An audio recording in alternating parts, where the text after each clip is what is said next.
ரெண்டாவது இயலான எண்களும் தொடர்வரிசை பகுதியிலிருந்து முக்கியமான ஒரு 18 டூ மார்க் மட்டும் பார்க்க போகிறோம். இந்த 18 டூ மார்க்லேருந்து கண்டிப்பாக 2 டூ மார்க் பப்ளிக்கே வந்துடுது. இதில் முதல் டூ மார்க் என்னென்னா, பயிற்சி 2.1ல் ரெண்டாவது கேள்வியாக இருக்கக்கூடிய ஒரு நபரிடம் 532 பூந்தொட்டிகள் உள்ளன. அவர் வரிசைக்கு 21 பூந்தொட்டிகள் வீதம் அடுக்க விரும்பினார். எத்தனை வரிசைகள் முழுமை பெறும் எனவும் எத்தனை பூந்தொட்டிகள் மீதம் இருக்கும் எனவும் காண்க. மொத்தம் 532க்கு ஒரு வரிசைக்கு எத்தனை போடுறாங்க? 21 பூந்தொட்டிகள் வைக்கிறாங்க. அப்போ 532 21 சமமாக பிரிக்கிறோம், அதாவது வகுக்கிறோம். நமக்கு ஈவு 25 கிடைக்குது, மீதி 7 கிடைக்குது. அப்போ 532 எப்படி எழுதுகிறோம்? 25 பெருக்கல் 21 கூட்டல் 7ன்னு எழுதுகிறோம். ஈவையும் வகுத்தியவும் பெருக்கி மீதியை கூட்டுற மாதிரி எழுதுகிறோம். அப்போ 21 வரிசைகளும் 7 தொட்டிகளும் மீதம் இருக்கின்றன. இதில் ரெண்டாவது கணக்கு என்னென்னு பார்க்குறோம்னா, பயிற்சி 2.1ல் 10வது கேள்வியாக இருக்கக்கூடிய எந்த இரு அடுத்தடுத்த மிகை முழுக்களும் சார்பகா எண்கள்னு நிறுவ சொல்லியிருக்காங்க. அதனால் நம்ம என்ன பண்ணிக்கிறோம், 2 அடுத்தடுத்த மிகை முழுக்கள் நமக்கு எந்த நம்பர் வேணால் எடுத்துக்கலாம். நான் 4, 5ன்னு எடுத்துருக்கிறேன். 4க்கு 5க்கும் மீப்போவா கண்டுபிடிக்கிறேன், நமக்கு 1 கிடச்சிருச்சு. எந்த 2 நம்பருக்கு மீப்போவா 1 வருதோ அந்த நம்பர்லாம் சார்பகா எண்கள். இங்கே அடுத்தடுத்த 2 மிகை முழுக்கள் எடுத்தோம், அதுவும் என்னென்னு கிடச்சிருச்சு? சார்பகா எண்கள்னு கிடச்சிருச்சு. 2 மார்க்கு. எடுத்துக்காட்டு 2.10 ரெண்டாவது பாடத்தில் 10வது 2 மார்க்கு. ஏயின் அடுக்கு பியும் பியின் அடுக்கு ஏவையும் பெருக்கணும்னா 800 என்றவாறு அமையக்கூடிய 2 மிகை முழுக்கள் ஏவும் பியும்னா அந்த ஏவும் பியும் கண்டுபிடிக்க சொல்லியிருக்காங்க. இப்போ 800ன்றதுக்கு பகா காரணிப்படுத்துகிறோம், அதாவது டானா வகுத்தல் போடுறோம். முதல்ல இரட்டைப்படை எண்ணாக இருக்கிறதுனால 2 என்ற பகா எண்களால் வகுக்கிறோம், நமக்கு 400 கிடைக்குது. அப்போ 400 இரட்டை எண், 400 இரட்டை எண்ன்றனால மறுபடியும் 2ஆல் போடுறோம், 200 கிடைக்குது. 200 இரட்டை எண் மறுபடியும் 2ஆல் போடுறோம், 100 கிடைக்குது. 100 இரட்டை எண் மறுபடியும் 2ன்ற பகா காரணியில் போடுறோம், 50 கிடைக்குது. 50 இரட்டை எண் மறுபடியும் 2ல் போடுறோம், 25 கிடைக்குது. 25 5 என்ற பகா எண்ணால் மீதியின்றி வகுப்புன்றனால 5 25 மறுபடியும் 5ஆல் போடுறோம், 1 5 5. இப்போ 800 எப்படி எழுதிடலாம்? 2ன் அடுக்கு பகா காரணிகளாக எழுதுகிறோம் அடுக்கு முறையில். 2 5 முறை கிடைக்கிறதுனால 2ன் அடுக்கு 5, 5 2 முறை கிடைக்கிறதுனால 5ன் அடுக்கு 2. இப்போ கேள்வியில் என்ன கொடுத்தாங்க? ஏயின் அடுக்கு பி இன்ட்டு பியின் அடுக்கு ஏன்னு கொடுத்தாங்க. அப்போ அடிமானம் 2ஆக இருக்கும்போது அடுக்கு 5ஆகவும் அடிமானம் 5ஆக இருக்கும்போது அடுக்கு 2ஆகவும் கிடைக்கிறதுனால 2 ஏன்னு எடுத்தோம்னா பி 5, அப்போ ஏவை 5ன்னு எடுத்தோம்னா பி 2, 2 மாதிரியாகவும் தீர்வு கிடைக்கிறதுக்கான வாய்ப்புகள் இருக்குது. 4வது கேள்வி பயிற்சி 2.2ல் ரெண்டாவது கேள்வியாக இருக்கக்கூடிய எம் மற்றும் என் 2 இயல் எண்கள் எனில் எந்த எம்மின் மதிப்புகளுக்கும் எண்ணின் மதிப்புகளுக்கும் 2ன் அடுக்கு எண்ணும் 5ன் அடுக்கு எம்மும் 5 என்ற இலக்கத்தை கொண்டு முடியும்னு கேட்டிருக்கிறாங்க.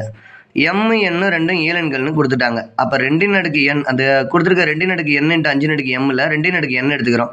எண் என்ன வேணா இருக்கலாம், இயலெண்களாக இருக்கலாம். அதனால் 1 2 3 எதாக வேணா இருக்கலாம். நம்ம என்ன போட்டாலுமே 2ன் மடங்குகளாக தான் இருக்க போகுது. எண்ணுக்கு பதிலாக 1 போட்டோம்னா 2ன் அடுக்கு 1, அதாவது 2. எண்ணுக்கு பதிலாக 2 போட்டோம்னா 2ன் அடுக்கு 2, அப்போ 2 2 4. 2ன் அடுக்கு 3 போட்டோம்னா 2 2 4, 4 2 8. அப்போ 2ன் மடங்குகள் எல்லாமே கண்டிப்பாக என்னவாக தான் இருக்கும்? இரட்டைப்படை எண்ணை கொண்டு தான் முடியும். அதுவே அதில் ரெண்டாவது பகுதியாக இருக்கக்கூடிய 5ன் அடுக்கு எம் எடுத்துக்கிறோம். எம்மும் இயலெண்ணுன்னு கொடுத்துட்டாங்க. அப்போ எம்முக்கு 1 2 3 இயலெண்கள் வரிசையில் இருக்குல்ல, எதை போட்டோம்னாலும் 5ன் அடுக்கு எம்முக்கு பதிலாக 1 போட்டோம்னா 5ன் அடுக்கு 1 5. எம்முக்கு பதிலாக 2 போட்டோம்னா 5ன் அடுக்கு 2 5 25. 5ன் அடுக்கு 3 போட்டோம்னா 5 25 25 5 125. அப்போ 5ன் மடங்குகள் எல்லாமே என்னவாக தான் இருக்கும்? 5 என்ற இலக்கத்தை கொண்டு தான் முடியும். 2ன் அடுக்கு எண் 5ன் அடுக்கு எம் ரெண்டும் தனித்தனியாக எடுத்து பார்த்துட்டோம். 2ன் அடுக்கு எண்ணுக்கு என்ன கிடைச்சிது? இரட்டைப்படை எண்ணுன்னு கிடைச்சிது. 5ன் அடுக்கு எம்முக்கு 5னுடைய மடங்காக கிடைச்சிது. அப்போ 2யும் 5யும் 2யும் பெருக்கணும்னா கண்டிப்பாக என்னவாக தான் கிடைக்கும்? 0 என்ற இலக்கத்தை கொண்டு தான் முடியும். அப்போ 5 என்ற இலக்கத்தை கொண்டு எந்த கணக்குமே முடியாது. 5வது கேள்வி எடுத்துக்காட்டு 2.15ல் இருக்கக்கூடிய 10ன் அடுக்கு 4 எக்ஸ் மட்டு 19 அமையும்னா எக்ஸ்ன்ற மதிப்பை கேட்டிருக்காங்க. 10ன் அடுக்கு 4 எக்ஸ் மட்டு 19. 10ன் அடுக்கு 4 நம்ம எப்படி எழுதிக்கிறோம்? 10ன் அடுக்கு 2ன் அடுக்கு 2, அந்த அடுக்கு 4ன்றதை 2ஆக பிரித்து எழுதிக்கிறோம். 10ன் அடுக்கு 2க்கு மட்டும் 10ன் அடுக்கு 2ன்னா 100 வருதா, மட்டு 19னால மற்ற 19ஆல் வகுத்து பார்க்குறோம், நமக்கு எவ்வளோ கிடைக்கிது? மீதி 5. அப்போ அந்த எக்ஸ்ன்ற இடத்துல என்ன கிடைக்கிது? 5 கிடைக்கிது. 10ன் அடுக்கு 2ன் அடுக்கு 2ன்னு மாற்றினால 10ன் அடுக்கு 2க்கு 5ன்னு வச்சுக்கிறோம். அப்போ மொத்தம் 5 ஸ்கொயர் ஆகிடுது. 10^2க்கு ஒரு 5 மேலே ஸ்கொயர் இருக்கனால 5 ஸ்கொயர் ஆயிடுச்சு. அப்போ 5 ஸ்கொயர்ன்றது என்ன ஆகுது? 25 ஆகுது. மறுபடியும் 19ன்றனால 25 19ஆல் வகுக்கிறோம். ஒரு 19 மீதி 6 கிடைக்குது. அப்போ 10^4 அந்த மீதி எவ்வளோ கிடைக்குது? 6 கிடைக்குது. அப்போ மட்டு 10^4 19இன் மட்டுகளாக எழுதும்போது நமக்கு என்ன கிடைக்கும்? மீதி 6 கிடைக்கும். அதுதான் x = 6. 6வது கேள்வி பயிற்சி 2.3ல் இருக்கக்கூடிய 5வது கேள்வி தான் பார்க்க போகிறோம். முற்பகல் 7 மணிக்கு 100 மணி நேரத்திற்கு பிறகு நேரம் என்னன்னு கேட்குறாங்க. அப்போ 100 மட்டு 24ல் போட்டு மீதி என்ன வருதுன்னு பார்க்க போகிறோம். ஏன்னா 100 மணி நேரம்ன்றது ஒரு நாளை தாண்டி போகுது. ஒரு நாளைக்கு 24 மணி நேரம் தான். அதனால் 24 மட்டும் போட போகிறோம். 100 24ஆல் வகுக்கிறோம். 4 24 96 மீதி 4 கிடைக்குது. அப்போ 4 மணி நேரத்துக்கு பிறகுன்னு தெரிஞ்சு போகுது. அப்போ முற்பகல் 7 மணிக்கு அப்புறம் 4 மணி நேரத்துக்கு பின்னாடி என்ன வரும்? 7 8 9 10 11. அதாவது முற்பகல் 7 மணிக்கு பின்னாடி 100 மணி நேரத்துக்கு பிறகு எத்தனை மணியாக இருக்கும்? முற்பகல் 11 மணியாக இருக்கும். இதே மாதிரி கேள்வி தான் அடுத்த கேள்வியும். பயிற்சி எண் 2.3ல் 6வது கேள்வியாக இருக்கக்கூடிய பிற்பகல் 11 மணிக்கு 15 மணி நேரத்திற்கு முன்பு, போன கேள்வியில் பிறகு கேட்ட மாதிரி இந்த கணக்கில் முன்பு கேட்டிருக்காங்க. இது ஏன் போன கணக்கில் 24 மணி நேரம்னு போட்டோம், இங்கே 24க்கு உள்ளே இருக்கனால மட்டு 12 போடுறோம். ஏன்னா ஒரு நாளைக்கு உள்ளவே முடிஞ்சிருது. அதனால் அரை நாள் எடுத்துக்கிறோம். அரை நாள் எடுக்கிறனால மட்டு 12. 15 12ஆல் வகுக்கிறோம். ஒரு 12 மீதி எவ்வளோ கிடைக்குது? 3. அப்போ அந்த 3 மணி நேரத்திற்கு முன்பு பிற்பகல் 11 மணின்னு கொடுத்தாங்க. 11 மணிக்கு முன்னாடி 3 மணி நேரம்னா என்ன வரும்? 10 மணி 9 மணி 8 மணி. அதாவது பிற்பகல் 11 மணிக்கு 15 மணி நேரத்திற்கு முன்பு எத்தனை மணியாக இருந்திருக்கும்? பிற்பகல் 8 மணியாக இருந்திருக்கும். 8வது கேள்வி எடுத்துக்காட்டு 2.24 இருக்கக்கூடிய கேள்வி. முதல் உறுப்பு 20ஆகவும் பொது வித்தியாசம் 8ஆகவும் இருக்கக்கூடிய கூட்டுத்தொடர் வரிசையை கேட்டிருக்காங்க. முதல் உறுப்பை நம்ம என்னென்னு எழுதுவோம்? ஏன்னு எழுதுவோம். அப்போ a = 20. பொது வித்தியாசத்தை dன்னு எழுதுவோம். d = 8. கூட்டுத்தொடரினுடைய பொது வடிவம் என்ன? a முதல் உறுப்பாக இருக்கும். ஏவோட ஒரு டியை கூட்டினோம்னா 2வது உறுப்பாக இருக்கும். ஏவோட 2 டியை கூட்டினோம்னா அதுதான் 3வது உறுப்பாக இருக்கும். ஏவும் தெரியும், டியும் தெரியும். அதை அப்படியே பிரதியிடுறோம். 20 ஏக்கு பதிலாக 20. ஏ கூட்டல் டிக்கு பதிலாக 20 கூட்டல் டி. 3வது உறுப்பு ஏ கூட்டல் 2 டி. இப்போ 20 கூட்டல் 2 பெருக்கல் 8. 20 முதல் உறுப்பு கிடச்சிருச்சு. 20ஓட 8 கூட்டுறா 2வது உறுப்பு 28 ஆயிடுச்சு. 3வது உறுப்பு 2 மடங்கு டி. 2 8 16. அப்போ 20ஓட 16 கூட்டி 3வது உறுப்பு என்ன ஆயிடுச்சு? 36 ஆயிடுச்சு. 9வது கணக்காக என்ன இருக்குன்னா எடுத்துக்காட்டு 2.26 இருக்குது. 3 6 9 12லேருந்து 111 வரைக்கும் இருக்கக்கூடிய கூட்டுத்தொடர் வரிசையில் மொத்தம் எத்தனை உறுப்புகள் இருக்குன்னுடைய எண்ணிக்கை கேட்டிருக்கிறாங்க. முதல் உறுப்பு 3, அதை a = 3ன்னு எழுதிக்கிறோம். பொது வித்தியாசம் d கண்டுபிடிக்கிறோம். dனா என்ன? 2வது உறுப்புக்கும் முதல் உறுப்புக்குமான வித்தியாசம், அதாவது t2 - t1. t2 6ஆக இருக்குது, t1 3ஆக இருக்குது. அப்போ 6லேருந்து 3 கழிக்கிறோம். நமக்கு பொது வித்தியாசம் என்ன கிடைச்சிருது? 3 கிடைச்சிருது. எல்லுன்னா லாஸ்ட் டேர்ம், அதாவது கடைசி உறுப்பு 111 இருக்குது. எண்ணிக்கை காண்றதுக்கான நமக்கு ஃபார்முலா என்ன? n = l - a/d + 1. Last term நமக்கு 111 தெரியும். 111லேருந்து ஏவான 3 கழிக்கிறோம் பை 3 + 1. டின்றது 3. 111லேருந்து 3 கழிச்சோம் 108 கிடச்சிது. 108 3ஆல் வகுக்கிறோம், நமக்கு 36 கிடச்சிது. 36ஓட 1 கூட்டுறோம் 37 கிடச்சிது. இந்த கூட்டுத்தொடர் வரிசையில் மொத்தம் எத்தனை உறுப்புகள் இருக்குது? மொத்த உறுப்புகள் எண்ணிக்கை 37. 10வது கேள்வி பயிற்சி 2.5ல் இருக்கக்கூடிய 4வது கேள்வி தான் 10வது கேள்வியாக பார்க்க போகிறோம். -11, -15, -19 என்ற கூட்டுத்தொடர் வரிசையின் 19வது உறுப்பை காண்க. இப்போ முதல் உறுப்பு -11, அது ஏன்னு எழுதிக்கிறோம். பொது வித்தியாசம் d கண்டுபிடிக்கிறது நமக்கே தெரியும். t2 - t1. 2வது உறுப்பு -15, -11 ப்ளஸ் ஆயிடுச்சு. வேறு குறி இருக்கனால 15லேருந்து 11 கழித்து பெரிய நம்பரான 15ஓட குறியை போடுறோம். டின்றது -4. ஏவும் தெரிஞ்சிருச்சு, டியும் தெரிஞ்சிருச்சு. tn என்னாவது டேர்முக்கான ஃபார்முலா என்ன? a + n - 1 d. அதாவது 19வது உறுப்புனா ஏவோட 18 டியை கூட்டணும். ஏன்றது -11 ப்ளஸ் 18 டியை கூட்டணும். 18 ஒரு டின்றது -4. அப்போ 18 டினா 18 × -4 ப்ளஸ் இன்ட்டு மைனஸ் ஆகிடுது. அதனால் -11 -72 ஒரே குறியாக இருக்கனால கூட்டி அதே குறியை போட்டுக்கிறோம். அப்போ 19வது உறுப்பு -83. 11வது கேள்வி பயிற்சி 2.5ல் 5வது கேள்வியாக இருக்கிறது தான் 11வது கேள்வியாக பார்க்க போகிறோம். 16, 11, 6, 1 என்ற கூட்டுத்தொடரில் -54 எத்தனையாவது உறுப்பு? ரொம்ப ரொம்ப முக்கியமான கேள்வி. ஏகப்பட்ட தேர்வுகளில் இந்த கேள்வியை கேட்டிருக்கிறாங்க. கொடுக்கப்பட்ட கூட்டுத்தொடர் என்ன? 16, 11, 6, 1 தொடர்ந்து போய்கிட்டே இருக்குது. முதல் உறுப்பான 16ன்றதை ஏன்னு எடுத்துக்கிறோம். பொது வித்தியாசம் டி கண்டுபிடிக்கிறதுக்கு என்ன ஃபார்முலா? T2 minus T1. T2ன்றது 11 இருக்குது, T1ன்றது 16 இருக்குது. 11 மைனஸ் 16. பெரிய நம்பர் இருந்து சின்ன நம்பரை கழிச்சு பெரிய நம்பரோட குறிய போடுறோம். அதனால பொது வித்தியாசம் டின்றது என்னன்னு கிடைச்சிருது? -5ன்னு கிடைச்சிருது. -54 தான் நம்ம எத்தனையாவது உறுப்புன்னு கண்டுபிடிக்கணும். அதனால எண்ணாவது உறுப்புக்கான ஃபார்முலாக்கு -54 சமப்படுத்திக்கிறோம். அதாவது Tn a + n-1 × d = -54 போட்டுக்கிறோம். ஏவை கண்டுபிடிச்சிட்டோம் 16, dன்றது -5ன்னு கண்டுபிடிச்சிட்டோம். அப்போ ஏக்கு பதிலாக 16 போட்டுக்கிறோம் ப்ளஸ் n-1 × -5 = -54. அந்த -5 எடுத்துக்கிட்டு n-1ஓட பெருக்கிறோம். அதாவது -5 × n -5n ஆயிடுச்சு. -5 × -1 -× ப்ளஸ் ஓர் 5 5 ஆயிடுச்சு. இப்போ 16 5ஐயும் கூட்டிக்கிறோம் 21 -5n = -54. ப்ளஸ் 21 சமக்குறிக்கு அந்த பக்கம் எடுத்துகிட்டு போகிறோம் -21 ஆயிடுச்சு. இப்போ -5n = -54 -21. -54 -21 ஒரே குறியாக இருக்கனால கூட்டி அதே குறியை போடுறோம். அதாவது -75ன்னு கிடச்சிருச்சு.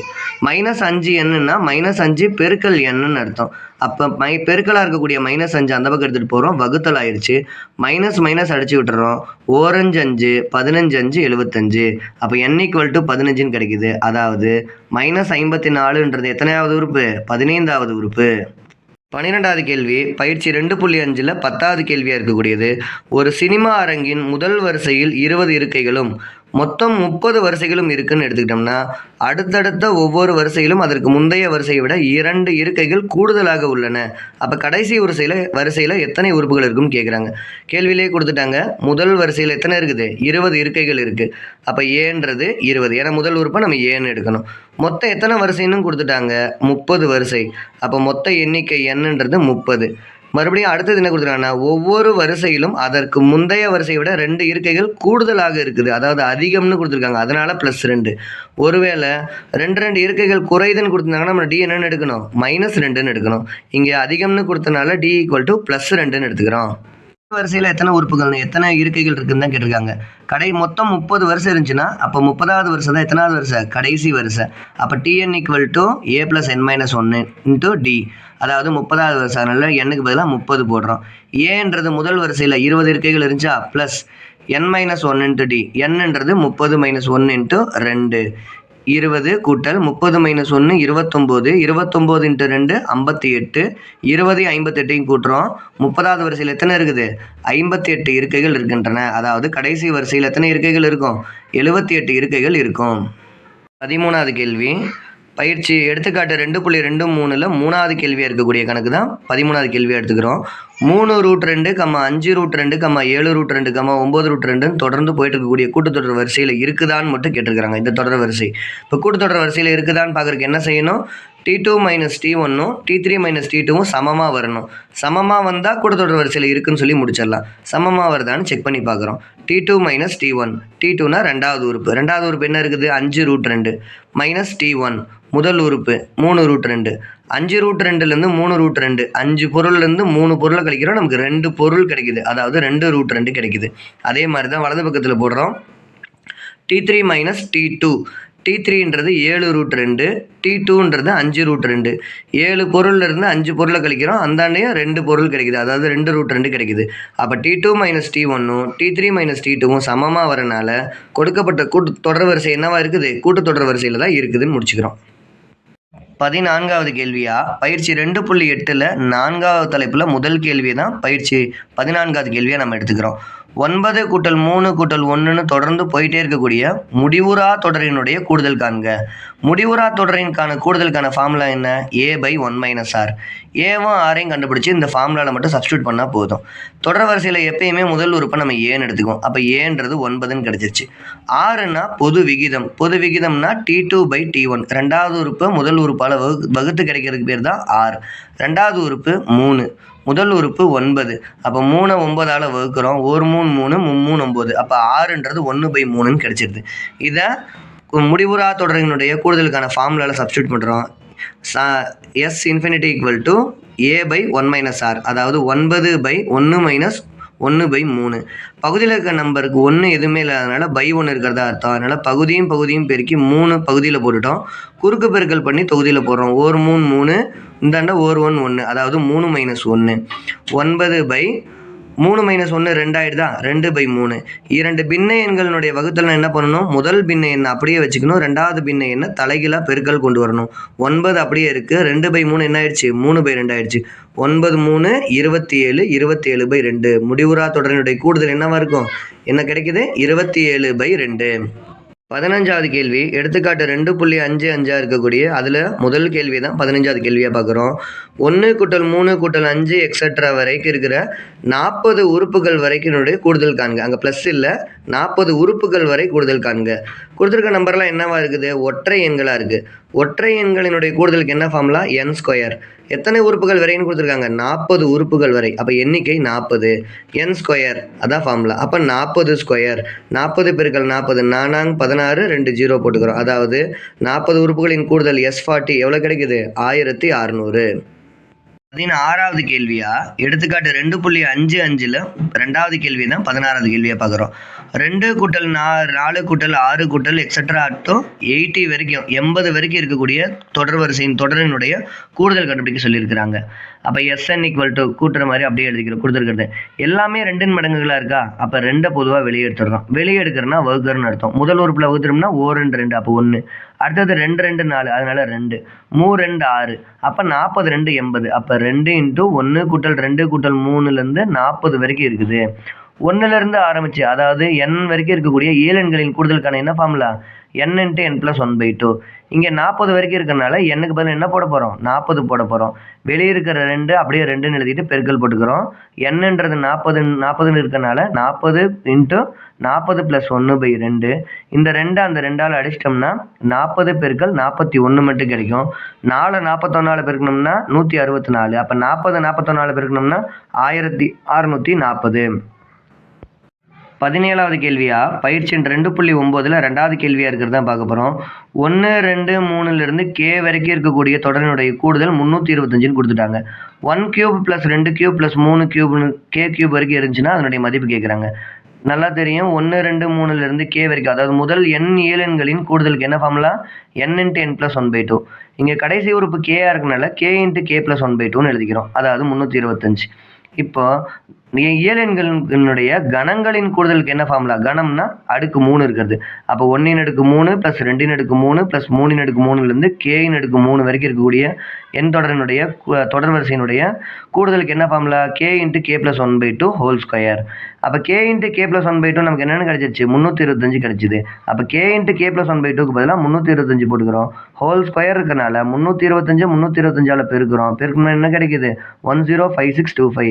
அதாவது 1,05,625. கடைசி கணக்கு பார்க்க போகிறோம். அதாவது 18வது கேள்வி, பயிற்சி 2.9ல் 3வது கேள்வி. 17வது கேள்வி என்ன இருந்துச்சு?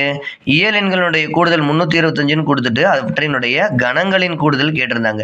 அதே தலைகீழா இங்கே கணங்களின் கூடுதல் கொடுத்துட்டு இயல் எண்களின் கூடுதல் கேட்குறாங்க. போன கணக்கில் இயல் எண்களின் கொடுத்துட்டு கணங்கள் கேட்டனால அதை வர்க்கப்படுத்தணும். அப்போ இங்கே என்ன செய்யணும்? அதனுடைய தலைகீழி, வர்க்கத்துக்கு தலைகீழி வர்க்க மூலம் கண்டுபிடிக்கிறது. அதை தான் இங்கே செய்ய போகிறோம். 1³ + 2³ + 3³ k³ வரைக்கும் 44,100. அதுக்கு நமக்கு ஃபார்முலா தெரியும், k × k + 1/2 2. கணங்களின் கூடுதலுக்கு என்ன ஃபார்முலா? n × n + 1/2 2. இங்கே கடைசி உறுப்பு k இருக்கனால k × k + 1/2 2. இப்போ நமக்கு எண்கள் வேணும், இயல் எண்கள் மட்டும் கூடுதல் வேணும். 1 × 1 + 2 + 3 + etc. up to k வரைக்கும் வேணும். இதுக்கு ஃபார்முலா என்ன? k × k + 1/2. n ஆச்சுன்னா n × n + 1/2. இங்கே k இருக்கனால k × k + 1/2. அப்போ இதுக்கு நமக்கு வர்க்கம் இதுதான் வேணும். அப்படின்னா என்ன பண்ணணும்? மேலே இருக்கிற k × k + 1/2 2. அந்த ஸ்கொயரை கேன்சல் பண்ணோம்னா நமக்கு தேவையான ஸ்கொயர் இல்லாமல் இருக்கிறதுனுடைய கூடுதல் கிடைச்சிடும். அப்போ ஸ்கொயர்னுடைய ஆப்போசிட் என்னது? Square route. அதாவது ரூட்டு போடுறோம், வர்க்க மூலம் கண்டுபிடிக்கிறோம். அப்போ ரூட்டு போட்டுக்கிறோம். நமக்கு ஸ்கொயருக்கு என்னென்னு எடுத்துட்டாங்க? 44,100. அப்போ 44,100க்கு வர்க்க மூலம் கண்டுபிடிக்கிறோம். 441க்கு 21 441. அப்போ 44,100 2ஆக பிரித்தோம்னா 441 × 100ன்னு ஆகிடுமா?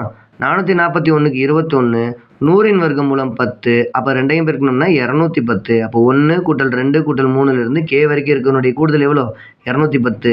இந்த 18 கேள்வியிலேருந்து கண்டிப்பாக 2 கேள்வி பப்ளிக் வரைக்கும் இருக்கக்கூடிய எல்லா தேர்வுகள்லையும் நமக்கு 2 2 மார்க் வந்துடும், 4 மார்க் வாங்கிடலாம்.